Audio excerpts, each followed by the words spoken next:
भीषण गर्मी, चिलचिलाती धूप और उमस से परेशान आम आवाम को जून माह का अंतिम दिन थोड़ा सुकून दिया है।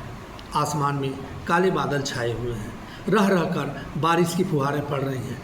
फुहारें कभी तेज हो जा रही हैं तो कभी उनकी गति धीमी हो जा रही है। खेती किसानी के काम में जुटे किसानों और मजदूरों के चेहरे पर खुशी की लहर दौड़ गई है।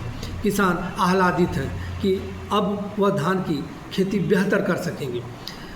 लोगों ने यह महसूस करना शुरू किया है कि यह आज की जो बारिश शुरू हुई है यह मानसूनी बारिश है। मानसून आया है तो कुछ दिन तक ठहरेगा, उनके खेती किसानी के काम में आसानी हो जाएगी।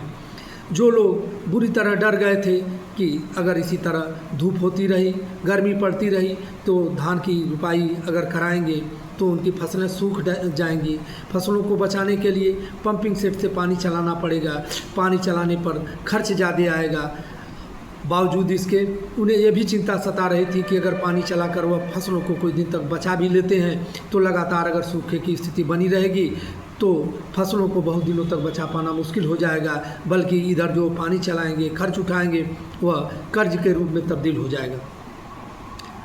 मंगलवार की बारिश और मौसम ने थोड़ी राहत दी है, सुकून पहुंचाई है। निश्चित तौर पर किसानों के चेहरे पर चमक आई है। किसानों को इस बात का भरोसा हो चला है कि बारिश होगी, उनकी फसलें अच्छी होंगी।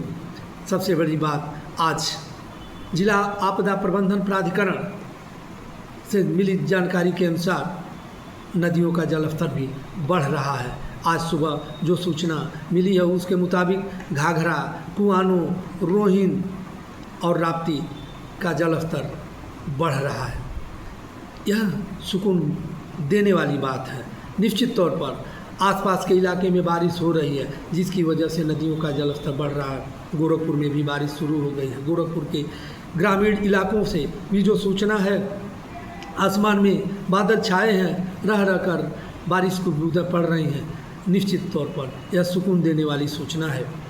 मौसम सुहाना है, लोगों को थोड़ी राहत मिली है।